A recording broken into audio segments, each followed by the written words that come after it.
देश के आर्थिक विकास में कृषि और उद्योग क्षेत्र का महत्वपूर्ण योगदान रहा है। इसी के दृष्टिगत केंद्र तथा प्रदेश सरकार ने इस क्षेत्र के विकास के लिए अनेक महत्वपूर्ण योजनाएं लागू की हैं, ताकि एमएसएमई के माध्यम से औद्योगिक क्षेत्र को सशक्त बनाकर भारत को आत्मनिर्भर राष्ट्र बनाया जा सके। इसलिए सभी प्रबुद्ध नागरिकों को आज सामूहिक संकल्प लेते हुए आत्मनिर्भर भारत का निर्माण करने में अपना पूर्ण सहयोग करना चाहिए। यह आह्वान करनाल के सांसद संजय भाटिया ने आज पानीपत शहरी विधायक प्रमोद विज के कार्यालय में आयोजित प्रेस वार्ता को संबोधित करते हुए किया। उन्होंने कहा कि केंद्र सरकार ने प्रधानमंत्री नरेंद्र मोदी के कुशल नेतृत्व में आत्मनिर्भर भारत अभियान को सफल बनाने के सभी प्रयास किए हैं। केंद्र सरकार ने देश को आत्मनिर्भर बनाने के लिए 20 लाख करोड़ से अधिक के पैकेज की घोषणा की है, ताकि प्रत्येक शिक्षित युवक को प्रशिक्षण देकर देश को एक आत्मनिर्भर तथा विकसित राष्ट्र बनाया जा सके। इसके अलावा सरकार ने 1.70 लाख करोड़ रुपए की प्रधानमंत्री गरीब कल्याण योजना भी लागू की है। उन्होंने कहा कि केंद्र सरकार ने आत्मनिर्भर भारत अभियान के तहत सूक्ष्म, लघु व मध्यम उद्योगों के कल्याण तथा रोजगार सृजन के लिए 3 लाख करोड़ रुपए के कोलेक्ट्रल फ्री लोन देने की घोषणा भी की है। इसके अलावा एमएसएमई तथा अन्य व्यवसायों को 30 लाख से अधिक इकाइयों को आपातकालीन क्रेडिट लाइन गारंटी के तहत 1.10 लाख करोड़ रुपए के ऋण देने की स्वीकृति भी प्रदान की है। यही नहीं, सरकार ने 50,000 करोड़ रुपए का एक फंड्स ऑफ फंड भी बनाया है, ताकि ज़रूरत पड़ने पर औद्योगिक क्षेत्र की और अधिक सहायता की जा सके। पूरा एनजीटी, पूरा पोल्यूशन डिपार्टमेंट लगा हुआ है। वो लोग हमारे पास, मेरे पास सारे ब्लीच हाउस वाले इकट्ठे होके आए और उन्होंने पूरा एक रिप्रेजेंटेशन मेरे को आज भी दिया, 10 दिन पहले भी दिया।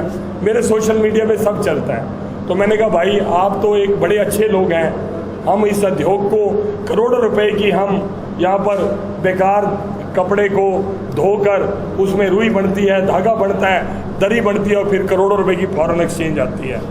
तो जब मैंने ईमानदारी से उनसे बात करी, समूह में थे, आज भी मैंने बात करी, तो उन्होंने एक्सेप्ट करा कि भेड़ चाल थी, सब ब्लीच हाउस लगाते गए, पानी का डिस्चार्ज कहाँ होगा, नहीं हुआ। हम लोगों ने उस पानी को धरती के अंदर उतार दिया, चाहे वो रिस के गया तो चाहे डायरेक्ट गया। तो कितना बड़ा हमने जनरेशंस के साथ वो किया। थोड़ा सा एनजीटी का कई बार हम पत्रकार बंधु भी लिखते हैं सोचने से पहले, काला कानून, एनजीटी की अब तानाशाही, एनजीटी का फलाना कानून हम भी लिखते हैं। हमें ये नहीं समझ आता कि हम अपनी कंट्री को, अपनी सिटी को दिशा किसकी ओर ले जाना चाहते हैं। हम ये चाहते हैं कि भाई आप ये पानी धरती में उतार दो सारा केमिकल वाला। कई बार जब उनके ऊपर रेट्स पड़ती हैं, पोल्यूशन वाले रोकते हैं, जब सरकारें सख्ती करती हैं, हम कहते हैं जी धक्काशाही होगी। तो हमें, मैं कहता हूँ, सबसे बात जुड़ी हुई है कि सेल्फ असेसमेंट मेरी क्या है, मेरा नेशनल कैरेक्टर क्या है, मैं अपने देश को क्या चाहता हूँ, मैं अपने एनवायरनमेंट को क्या चाहता हूँ। मैंने पीने का पानी गंदा कर दिया, पीने का पानी धरती से ट्यूबवेल निकाल के ख़त्म कर दिया। इन सारी बातों के विस्तार से विचार गोष्ठी होनी चाहिए, ताकि सारे पक्ष आएँ, एक तरफ की बयानबाजी ना रहे। Thank you. ये मलिक साहब 35,000 रुपये भी किसानों के हरियाणा सरकार की तरफ बकाया हों तो मैं, जो आप सजा देंगे मैं लेने को तैयार हूँ। अगर फिर भी आप जिस गन्ने की पेमेंट की बात कर रहे हैं, वो किसानों ने जो यूपी के अंदर, उत्तरांचल के अंदर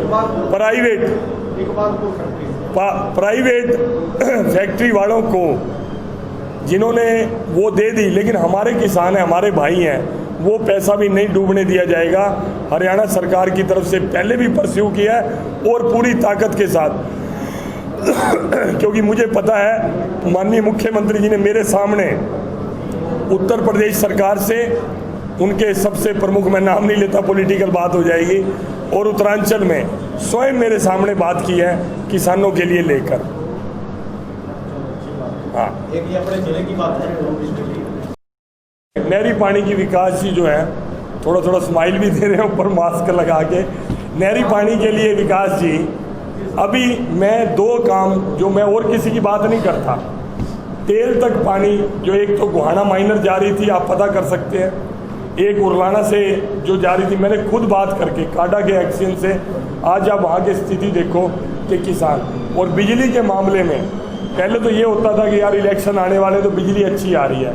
आज बिजली की हम जिस लेवल तक पहुँचे, खाली बिजली नहीं पहुँचाई, बिजली की चोरी रोकने में भी एक जो दृढ़ शक्ति दिखाई है। हालांकि सरकारें वोट बैंक की राजनीति चलते नहीं यार मत मारो छापे मत करो चोरी होने दो, वो घाटा अल्टीमेटली आप हम सब लोगों की जेब पे पड़ता था। लेकिन आज मैं ये कहूँगा कि माननीय मुख्यमंत्री जी अपने लिए ईमानदार नहीं है कि मनोहर लाल जी ईमानदार है। वो चाहते हैं कि ये एक गर्व की बात है कि आज मेरा हरियाणा, भारत आत्मनिर्भर की बात हम कर रहे हैं लेकिन हरियाणा आत्मनिर्भरता की ओर बढ़ रहा है। इस बार फसल के टाइम भी आपने देखा होगा कितनी दिक्कतें आई, मंडियां ऑनलाइन होने में, मंडी किसानों पे पैसा सीधा जाए, आपने भी देखा, विरोध भी हुआ, नाराजगी भी हुई। उस नाराजगी को भी सहन करते हुए कोरोना काल के अंदर भी सिस्टम की दुरुस्ती हो, चाहे वो राइस सेलर्स वाले मामले में हो, चाहे पैडी परचेज के मामले में हो, चाहे आज किसानों की खरीद सीधी एक लाइन के ऊपर, एक ऑनलाइन के ऊपर पूरे हिंदुस्तान का किसान वह एक ही दुकान, एक ही मार्केट के माध्यम से अपना अनाज कहीं भेज सकता है, उसको कोई टैक्स नहीं होगा, कोई कुछ नहीं होगा। इस तरह के ऐतिहासिक फैसले हुए हैं। मैं आप सब लोगों से चाहता हूं कि इसके अंदर हमें आपकी मॉरल सपोर्ट की ज़रूरत है। फैसले हम करते हैं, सरकारें करती हैं, लेकिन किस रूप में लोगों के बीच में जाए ये तय आप लोग करते हैं। मैं चाहता हूं कि पॉजिटिव बात पॉजिटिव तरीके से लोगों के बीच में जाए, और जिस तरह की कमी खरब जी ने बताई कि कुछ ज़रूरतमंदों को राशन नहीं पहुंचा, ऐसी कमियों का ध्यान आप हमें दिलाते रहेंगे तो हम उसको भी दुरुस्त करते रहेंगे। या कुछ नयों को मौका मिलेगा जो बच गए? नहीं, बड़ा अच्छा सामाजिक सरोकार का आपका प्रश्न है। 80 लाख प्रवासी मजदूरों को 80 लाख करोड़ 80 करोड़ सॉरी, और मैं अमाउंट की बात कर गया। 80 लाख लोग प्रवासी मजदूरों को हमने राशन की योजना बनाई देने की। मैं समझता हूँ और नहीं तो पानीपत के अंदर मेरी नॉलेज में जो है 40,000 सूचीबद्ध, मेरे रिकॉर्ड में है 40,000 सूचीबद्ध प्रवासी बंधुओं को राशन दिया गया। मैं मानता हूँ कि 40,000 और जो सूचीबद्ध प्रवासी बंधु थे वो रह गए होंगे, मानता हूँ। मैं ये नहीं कह रहा कि हर ज़रूरतमंद को चीज़ मिल गई, लेकिन जो 40,000 ज़रूरतमंदों को राशन दिया गया, क्या उस पर भी प्रश्न चिन्ह है?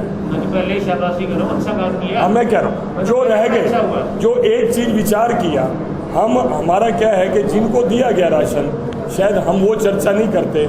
जो 10 लोग राशन देने से संजय भाटिया की गलती से रह गए, वो 40,000 पे उसका हम वो ख़त्म कर देते हैं।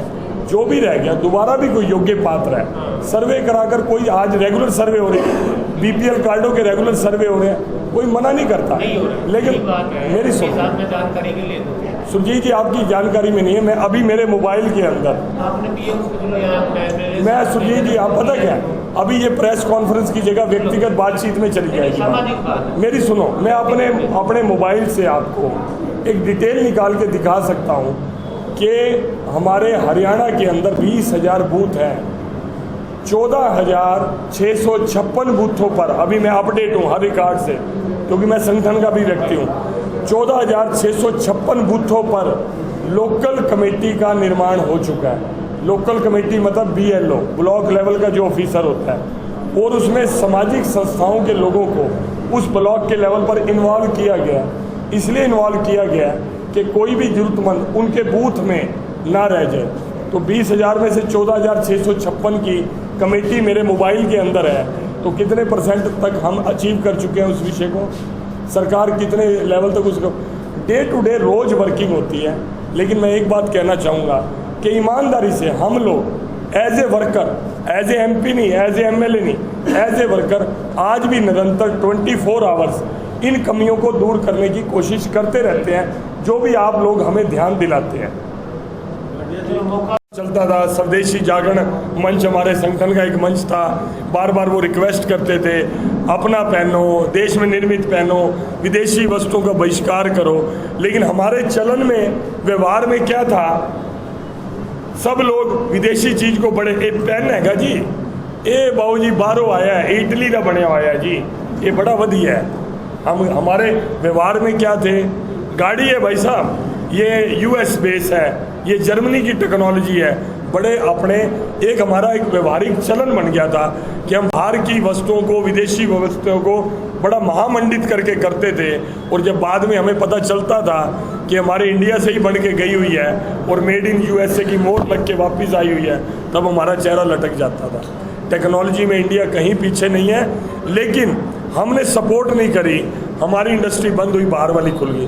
तो इन सारी चीज़ों को आप लोगों के माध्यम से बताने का मकसद अपनी उपलब्धियां बखान करने का मामला नहीं था कि आप हमारी उपलब्धियों को बखान करो, मोदी जी ने ये किया, भारतीय जनता पार्टी ने ये किया, संजय भाटिया ने ये किया, ये नहीं है। आपसे एक सपोर्ट, एक विश्वास कि हमारी बात को तर्क के साथ आप लोग जब सपोर्ट करके समाज के अंदर देंगे, आज भी 99% जो समाज है मीडिया में आई हुई बात को, मीडिया में आई न्यूज़ को वो ऑथेंटिक मानता है। जबकि राजनीतिक आदमी कुछ भी बोलेगा तो लोगों को लगेगा कि यार इसने तो अपने पक्ष की बात करनी है। मैं चाहता हूँ कि ये जो मैंने आपको डिटेल दी है, इसको तर्क के आधार पर आप कसौटी पर इसको खरा उतारें। सबसे बड़ी बात इस पैकेज के अंदर क्या है, आज तक पैकेज की घोषणा होती थी लेकिन इम्प्लीमेंट होते होते 6 महीने क्या पूरा पंचाल जी फाइनेंशियल ईयर ही निकल जाता था। ये फर्स्ट टाइम इतिहास के अंदर है कि 20 लाख करोड़ का पैकेज अनाउंस हुआ, जिसका इम्पैक्ट नेक्स्ट डे ही बैंकों के अंदर आना शुरू हो गया। सब ये जो बातें आप कह रहे हैं प्रधानमंत्री जी कह चुके हैं, आपको भी पता है, एक्शन लिया भी गया, और उसमें चूक कहाँ हुई मैं बता देता हूँ आपको। अभी मैंने आपको बताया उद्योग, क्योंकि मैं भी इसी शहर का रहने वाला, मुझे असलियत पता है। हमारे में से 5 उद्योगपति बैठे हैं। जब अंडरटेकिंग ली गई सबसे कि आपका पानी कितना बाहर निकलता है फैक्ट्री से, तो सबने बताया कि हमारा 10-10 लीटर निकलता है, तो वो टोटल बना 50 लीटर। तो यमुना एक्शन प्लान जो जापान सरकार के साथ मिलकर मेरे समय में जब मैं चेयरमैन था, हमने प्रोजेक्ट बनाया 300 करोड़ रुपए का। तो हमने 100 लीटर का ट्रीटमेंट प्लांट लगा दिया। 5 फैक्ट्री वाले थे, 10-10 लीटर बता रहे थे, तो 500 था, 50 था। तो हमने आगे की सोच के अगले 10 सालों के लिए उससे डबल कैपेसिटी का 100 निकाल दिया, जबकि असलियत ये थी उन 5 का ही 100 निकल रहा था, 500 का तो उनका ऑलरेडी निकल रहा था। अगले 10 सालों में वो 1000 हो गया, और हमारा ट्रीटमेंट प्लांट जो लगा हुआ है वो 100 लीटर का लगा हुआ है। कहाँ तो वो पानी साफ करेगा, और साफ करके यमुना में फेंकना था, वही दूषित पानी यमुना में जाता गया। और जो एक प्लानिंग थी, एक सरकार की नहीं थी, वर्ल्ड बैंक की थी, जापान गवर्नमेंट उसके अंदर सहयोग कर रही थी, वो सारी की सारी धाराशाही होगी। तो इसलिए मैं हमेशा कहता हूँ, किसी देश की ताकत उसके गोली बारूद से नहीं होती, उसके असले से नहीं होती, उसके सैन्य ताकत से नहीं होती, उस देश में रहने वाले व्यक्तियों के चरित्र के आधार पर उस देश की ताकत होती है। ये मुझे पता है, ये बात मैं कहूँगा 10 लोग मेरे से नाराज़ हो जाएंगे, जो भी मेरी ये लाइव सुन रहे होंगे वो नाराज़ हो जाएंगे। लेकिन अगर हम ही अपने आप से ही अगर गलत इन्फॉर्मेशन दे रहे हैं, गलत अंडरटेकिंग दे रहे हैं, गलत जानकारी दे रहे हैं, जिसके आधार पर योजना बननी है, तो कौन सी स्कीम कामयाब होगी। सरकार कभी भी रही हो, सरकार गलत नहीं होती। ठीक है, इम्प्लीमेंटिंग अथॉरिटी के अंदर अपना इंटरेस्ट हो सकता है, मेरा रिश्वत लेने का लालच हो सकता है, लेकिन सरकारों की योजना सही होती है। ये योजना यहाँ फेल हुई, तभी वो गंदा पानी यमुना के अंदर जा रहा है, जो हम स्वच्छ यमुना की और वो सोचते हैं, वो गड़बड़ हुई है। लेकिन हम फिर उसके ऊपर हिम्मत हारने वाले नहीं हैं, बार बार उसको रिफॉर्म करते रहेंगे। आप ही अगर इंडस्ट्रियलिस्ट को, फैक्ट्री वाले को, नहीं, ऐसा नहीं है। मेरे हिसाब से पानीपत का जो उद्योगपति है, पानीपत का जो वर्कर है, श्रमिक है, इतना मेहनती है कि उसने देश के लिए, मैं कहता हूँ हरियाणा के लिए शायद उन्होंने टैक्स जनरेट नहीं किया होगा, क्योंकि जितने एक्सपोर्टर्स हैं स्टेट गवर्नमेंट को उनका कोई टैक्स नहीं जाता, लेकिन फॉरेन एक्सचेंज जनरेट करते हैं, उल्टा बाई बैक उनके पास जाता है। लेकिन फिर भी मैं समझता हूँ लाखों लोगों को रोजगार पानीपत के उद्योगपतियों ने ही दे रखा है। हमें क्या मिलेगा, उसका ब्लूप्रिंट क्या है, ग्राउंड रियलिटी क्या है, उसकी रिएक्शन आप ये कहोगे कि जो 20 लाख करोड़ का पैकेज सरकार दे रही है, लोगों से उनसे पूछा जाए कि आपकी समझ में है क्या क्या आपको मिलेगा, उनकी मतलब जमीनी हकीकत की बात हो तो ज़्यादा अच्छा है। बिल्कुल बिल्कुल, आपने बहुत अच्छा सवाल किया कथुरिया जी, आपको धन्यवाद कि आपने मेरे मन की बात को पूछ लिया जो मैं कहना चाहता था। आपने हमारे यहाँ पर जो बैठे हैं कार्यकर्ता बैठे हैं, फॉर एग्जांपल मैं एक ही सिलेक्ट कर लेता हूँ, हमारे यहाँ पर डाई उद्योग से, इंडस्ट्री से जुड़े हुए हमारे तरुण गांधी जी बैठे हैं। तरुण जी, इस 20 लाख के पैकेज में कोई बात ईमानदारी से, ग्राउंड रियलिटी से आप एक चीज़ बताना, 10 बता सकते हो, 10 नहीं बतानी, एक बतानी कि सीधा सीधा मॉनेटरी बेनिफिट आपको 20 लाख करोड़, क्या बताइए। एक उद्योगपति बोल रहा है, आप इसको बीजेपी का कार्यकर्ता ना मानना, बताइए। हम ये कहते हैं कि जो पॉइंट्स मेरे पास हैं, जो आंकड़े मेरे पास हैं, वो आंकड़े हार्ड कॉपी के रूप में आपके पास भी हैं। इसलिए मैं बहुत विस्तार से इन आंकड़ों पे या जो घोषणाएं माननीय प्रधानमंत्री जी ने की हैं, मैं उसका रिपीटिशन नहीं करूंगा, लेकिन एक मन की बात आपसे जरूर शेयर करना चाहूँगा। और एक खुशी मैंने पिछले दिनों में आप लोगों में से ही मैं बधाई देना चाहूँगा। मैंने बड़े बड़े होर्डिंग देखे जिसमें कुलवंत जी की फ़ोटो है, जिन्होंने कहा जी नंबर 1 बनाया वेब पोर्टल में। मैं समझ सकता हूँ कि इनकी व्यूअरशिप और लाइकिंग और आपके पत्रकार साथियों के बीच में से निकलकर इन्होंने मेहनत करके अपना स्थान बनाया है। आपकी तरफ से और अपनी तरफ से, पार्टी तरफ से आपको बधाई भी देता हूँ। मैं हरियाणा सरकार ने पहल करते हुए, मुझे पता है आपकी नॉलेज में होगा, MSME को लेकर जो आज से पहले पूरे हिंदुस्तान में किसी स्टेट में नहीं है, एक अलग से विभाग बना दिया। जो इसके रिवाइवल को, जो इंडस्ट्री को चैलेंजेस करने पड़ते हैं रोज डे टू डे डिपार्टमेंट्स के लिए, एक अलग से विभाग ही बना दिया MSME का। उनके जो इंटरेस्ट, उनको कॉस्ट पड़ रही है, पैनल इंटरेस्ट पड़ रहा है, उसके रिवाइवल के लिए एक वो बना दिया। दूसरे, उनकी जो डे टू डे दिक्कतें आ रही है ओवरसाइट करने के लिए एक अलग से मंत्रालय कह लो, विभाग कह लो, वो हरियाणा सरकार ने बना दिया।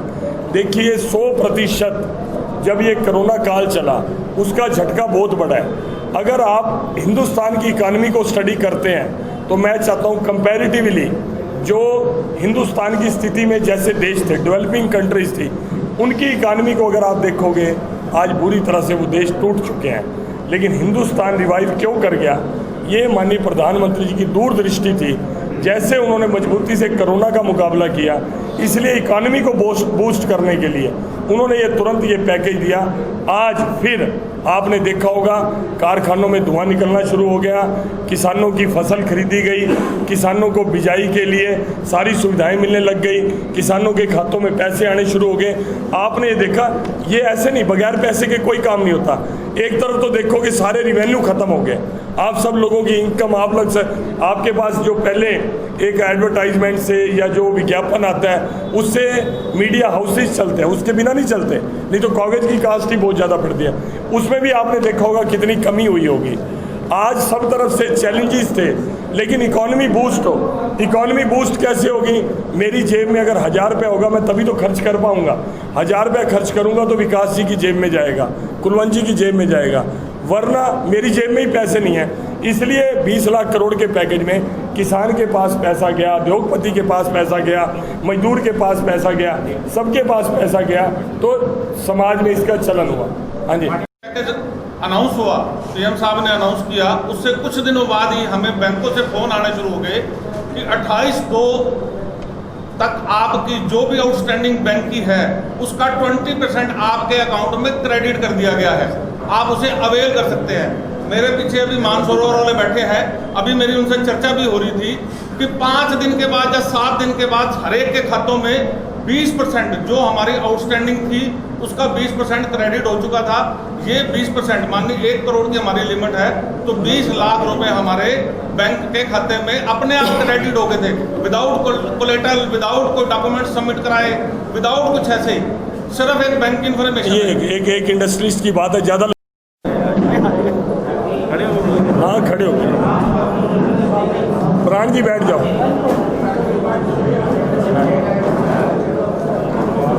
आज की पत्रकार वार्ता में यहाँ उपस्थित सभी पत्रकार बंधुओं को सब कलम के साधक यहाँ उपस्थित हैं। मैं आप सभी का अभिवादन करते हुए बड़ी संक्षिप्त में अपनी बात और एक छोटा सा परिचय की दृष्टि से आज का जो पत्रकार वार्ता है उसको अपने करनाल लोकसभा के सांसद आदरणीय संजय भाटिया जी की एक सेकंड ये नहीं हो बड़े नेता नहीं हो। नहीं, मैं साधारण मेरे अब आप मैं खरब जी, मैं बात को पूरा कर लूं। माननीय प्रधानमंत्री मोदी जी के आह्वान पर करोड़ों लोगों ने, करोड़ों हिंदुस्तानियों ने जो गैस की सब्सिडी ले रहे थे, विकास जी बिल्कुल एकदम से छोड़ दी। तो मैं, आपने भी छोड़ी। मैं अपील आप लोगों के माध्यम से करता हूं कि मैं करनाल लोकसभा क्षेत्र के अंदर लोगों से अपील करता हूं, ऐसा जो ध्यान मेरे भाई सुरजीत खरब ने दिलाया, मेरे पास गाड़ी भी है, मेरे पास सरकारी नौकरी भी है, मेरे पास अच्छी कंपनी में नौकरी भी है, फिर भी मैंने बीपीएल का कार्ड बनवाया हुआ है। उनसे मैं आह्वान करता हूं कि स्वेच्छा से उस बीपीएल कार्ड को छोड़ दें, एपीएल कार्ड में आ जाएं, ताकि उसके बदले में बीपीएल कार्ड जरूरतमंद का बने। मैं आपके माध्यम से ये अपील भी करता हूं। भाई साहब पानी रोक दो भैया। बड़ी जिस विषय पर आज प्रेस कॉन्फ्रेंस है वो विषय है आत्मनिर्भर भारत, सेल्फ डिपेंडेंट इंडिया, मतलब अपने आप के ऊपर ही निर्भर है, बाहर से निर्भरता को कम करना है। इस नाम के अंदर ही सारी बात निहित है। और इसके लिए 20 लाख करोड़ का पैकेज माननीय प्रधानमंत्री जी ने घोषित किया। 20 लाख करोड़, 2 लाख करोड़, 4 लाख करोड़, 10 लाख करोड़, ये आज से पहले हम सुनते थे कि जो कांग्रेस सरकार में घोटाले होते थे, कभी सीएजी की रिपोर्ट आती थी, उनमें तो इन लाख घोटालों का नाम हम सुना करते थे। 2G घोटाला, कोल घोटाला, गेहूं घोटाला, ये सुनते तो इतने अमाउंट की सुनवाई होती थी। लेकिन ये हिंदुस्तान के इतिहास में ये पहली बार है, मैं कहूँगा कि हिंदुस्तान के इतिहास की बात भी छोड़ दो, दुनिया के इतिहास में ये पहली बार है किसी देश के कुल जीडीपी का 10% किसी एक महामारी से हुए उत्पन्न प्रभाव को ठीक करने के लिए कभी किसी देश ने इतना बड़ा पैकेज घोषित किया गया हो। इस पैकेज में इकोनॉमी को बूस्ट करने का सबसे बड़ी बात, एक मूल भावना, एक जिसको कहते हैं शरीर में जो आत्मा होती है वो आत्मा है। मकसद इकोनॉमी को बूस्ट करना है। और बूस्ट किस तरीके से करना है कि हमारा कृषि प्रधान देश है, किसान को लिक्विडिटी जाएगी, किसान के हाथ में पैसा जाएगा, मजदूर के हाथ में पैसा जाएगा, छोटे उद्योगपतियों के हाथ में पैसा जाएगा, जितने फाइनेंशियल इंस्टीट्यूट हैं उनके पास पैसा जाएगा, चाहे कर्मचारी, चाहे फैक्ट्री का मालिक हो, जिसको प्रोविडेंट फंड जमा कराना था उससे जमा ना करके खुद करना, एमएसएमई में और बिना गारंटी का लोन देना, बिना कोलेटरल के लोन देना, इस तरह से जो फैसले थे वो करना। बाहर की कंपनियां, विदेश की कंपनियां छोटे उद्योगपतियों को, लघु उद्योगों को कंपटीशन ना दे सकें, इस तरह का निर्णय करना कि 200 करोड़ की कम की परचेज की जो टेंडर्स होते थे, जो बाहर की कंपनियों के लिए ओपन होते थे, उसको रोक लगा देना। 200 से बड़ा मामला है, रक्षा समझौता है, कोई समझौता है, जो हमारे यहाँ पर प्रोडक्शन ही नहीं हो रही, या जो प्रोडक्शन होने में अभी टाइम लगेगा, 1-2 साल लगेगा, उन सारी चीज़ों को छोड़कर बाकी चीज़ों के अंदर अपने ही लोगों को फ्री हैंड देना, आइडेंटिफाई करना क्षेत्र, जैसे बल्क मेडिसिन के लिए एक पार्क बनना, वो पानीपत में बनना, मेडिकल डिवाइस के लिए एक पार्क बनना, एक बहुत बड़ा हब बनना, तो वो करनाल में बनना, आईटी से रिलेटेड हब बनना तो वो गुड़गांव में बनना। जो नेशनल लेवल पर नहीं, एक इंटरनेशनल लेवल पर उसकी प्लानिंग होगी और यहाँ पर इस सारे उद्योग को बढ़ावा देना, ये करना।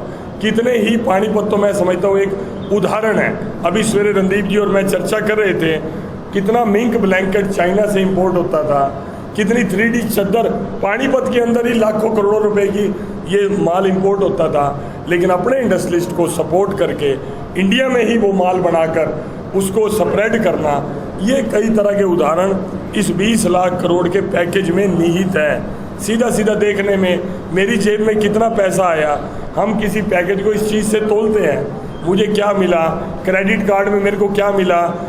जो है बहुत ज़्यादा हो गई इन दिनों में, सिर्फ चालान के ऊपर पुलिस का ध्यान है। उत्तर प्रदेश के पेट्रोल क्राइम को इन पिछले 10 दिनों का क्राइम ग्राफ उठाएंगे, बहुत ज़्यादा बढ़ गया। कैमरे CCTV कैमरे हैं नहीं, सिर्फ पुलिस ये कह रही है कि अपने घरों के बाहर या दुकानों के बाहर कैमरे लगाएं, अपने कैमरे इनके चलते नहीं। उसके ऊपर हम मीटिंग कर रहे हैं अफसरों के साथ इस चीज़ को। नहीं, आप कुलवंत जी, अगर ऐसा कोई मेरे पास कंपैरिजन शीट नहीं है कि इस 10 दिन में, इस महीने में या इस साल में क्राइम रिपोर्ट क्या है और पिछले साल की क्या है, लेकिन एक बात मैं आपको बता दूं कि मैं बड़े अधिकारियों की हरियाणा लेवल की मीटिंग में रहता हूं क्राइम के। विनोद जी, मैं थोड़ा सा ध्यान आपका चाहता हूं अपनी तरफ। क्वेश्चन पूछा, एक बात मैं कह दूंगा कि ये सरकार एक मामले में ईमानदार है पिछली सरकारों से। जो ये मनोहर लाल जी की सरकार है, एक मामले में ईमानदार है। पिछली सरकारों में जहां सप्रेस किया जाता था, हाईलाइट नहीं किया जाता था मामले को, कि क्राइम को दबाया जाता था, अनरजिस्टर्ड किया जाता था, आज पुलिस को फ्री हैंड दिया हुआ है मुख्यमंत्री मनोहर लाल जी ने कि 100% रजिस्टर्ड करो। आपको प्रथम दृष्टया ये भी लग रहा है कि ये क्राइम नहीं हुआ, फिर भी कंप्लेंट आई है तो उसको रजिस्टर्ड करो, अगर वो गलत है तो इन्वेस्टिगेशन में क्लियर करो। इसलिए कई बार लगता है कि क्राइम रेट बढ़ रहा है, जबकि क्राइम रेट सही मायने में कम हो रहा है। नहीं, मेरा कहना अभी चैन से घटनाएं हुई ना बहुत ज़्यादा। अभी मुझे नहीं पता पिछले 10 दिन में कितनी हुई है, आपकी नॉलेज में है कितनी हुई है? यूपी से जो आ रहे हैं नहीं, लगभग कितनी हुई है 10 दिन में? अप्रोक्सीमेट लगाई। साईं बाबा चौक पर परसों रात को चाकू मार के आदमी को अधमरा कर गए। कल की घटना है। देखा होगा हमारे देवेंद्र दत्ता जी, जो वहाँ से जाता है स्ट्रॉन्ग पाइप डालना है, कैसे डाल लोगे? सारा सिस्टम पानीपत के अंदर प्लानिंग के साथ नहीं हुआ, अनप्लैंड हुआ।